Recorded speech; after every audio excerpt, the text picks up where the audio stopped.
Jamie Vardy! Leicester's number 9 beats 10!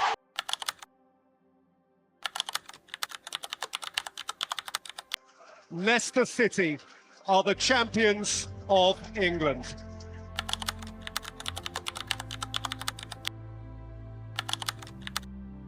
How on earth has that happened? It's happened, and that was the proof.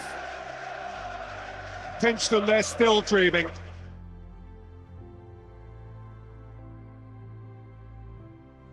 The crash occurred on 27 October 2018, about an hour after a home game with West Ham United, when the aircraft took off from the club's King Power Stadium and crashed shortly after.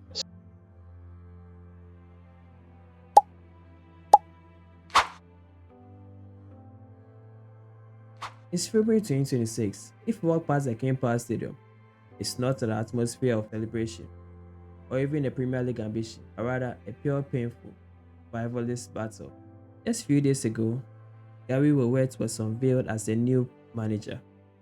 He's the fourth man to hold the permanent job in less than 2 years. He inherits a team sitting 22nd in the championship, reeling from a fresh 6-point deduction for financial breaches and staring at the very possibility of League One football. 10 years ago, the club was the center of sporting universe. They were the 5,000 to 1 miracle. They were the proof that the Big Six weren't untouchable. Today, they are a cautionary tale about what happens when a miracle flies too close to the sun. How did we get here? How did the greatest story in football history turn into a decade-long tragedy? Today, we break it down, the rise and fall of Leicester City. To understand the fall, you have to remember how improbable the rise was. In April 2015, Leicester City were dead, 7 points from safety with 9 games to go. Nigel Pearson's side pulled off the great escape, winning 7 of those 9 games. But it was what happened next that changed everything. Pearson was sacked after a controversial preseason in Thailand, and in came Claudio Ranieri. The media laughed, they called him the Tinkerman. They said he would be the first manager to be sacked. Well, they were wrong. The 2015-16 season wasn't just a good run, it was a glitch in the football matrix. We had a striker in Jamie Vardy, who was playing a non-league football just years prior. We had a winger in Riyad Mahrez, who cost less than most Premier League benchwarmers. And you had N'Golo Kante, a man who seemed to be in 3 places at once. Let's talk about how this worked tactically. It wasn't luck. Ranieri used a rigid 4-4-2 formation that feasted on the Leeds' growing obsession with possession. Leicester was the second lowest possession side team in the Premier League at that time. They sat deep and invited pressure and struck like a lightning bolt on a counter. It was the ultimate underdog tactics. Defend the box, hit the long ball to Jamie Vardy, and let Mahrez do his magic. It was simple, it was brutal, and it won them the league by 10 points. It remains the greatest Cinderella story in the Premier League history. After the title, Leicester tried to do the impossible, stay at the top. Under Can Vishai's leadership, they became a family club, but in October 2018, that heart was ripped out. The helicopter crash that claimed the life of Vichar and 4 others didn't just take an owner, it took the club's visionary. His son took over with grace, and for a while, the momentum stayed. Under Brendan Rodgers, they won the 2021 FA Cup, the one trophy that has always eluded them.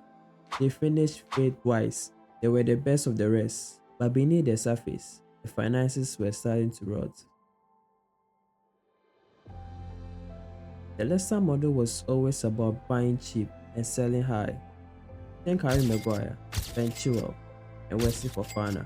But once you win trophies, your players want big club wages. Leicester's wage bill skyrocketed to 100% of their turnover. In the summer of 2022, while rival fans spent hundreds of millions, Leicester City signed nobody, except Wild Face. The squad was aging, the motivation was gone, and the financial weight was crushing the club. In 2023, the unthinkable happened. 7 years after being champions, Leicester City were relegated. They bounced back immediately. Enzo Maresca brought a Pep-like style that dominated the championship. They were promoted in 2024, and it felt like the nightmare was over, but it was a false dawn. The Premier League they returned to in 2024 was a different beast. The profit and the sustainability rules were now a weapon. Leicester was charged with breaches from years prior, and on the pitch, it was a disaster. In the 2024-2025 season, Leicester set a record for the most consecutive home games without scoring a goal. 9.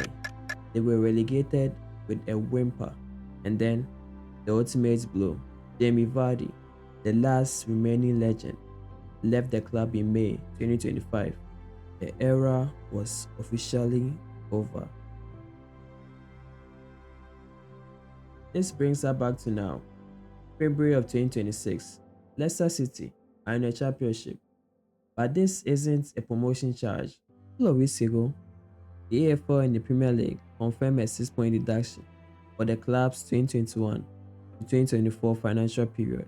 Leicester has appealed, but the league has counter-appealed, asking for extra points to be deducted, that is, a maximum of 12 points, but later settled on the 6 points in light of the club's improving financial position over the assessment period.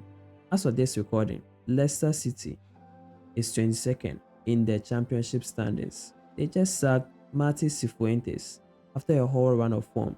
They hired Gary Rowett, a specialist in championship dogfights, to do one thing: stop them from falling into League One.